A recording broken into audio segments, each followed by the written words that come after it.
አንድ ማረሳው ነገር አለ እኔ እናንተ ካረግነው ቆይታ በጣም ተወስዳ መነጋገሪያ የነበረች እሷን ትላታለህ ብዬ ነበር ስላላልካት እኔ ልበላት አታገባም እሷት ያከ አላገባም እኔ ደግሞ እውነት ፍጹም ከዛ አንቺ ቆንጆ እንደው ልብን የምታማልል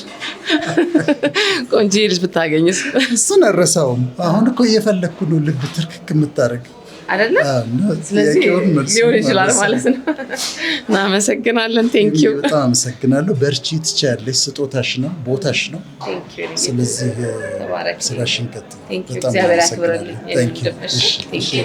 ስጦታ አለ ደግሞ የቆይታ ይሄው ቴንኪው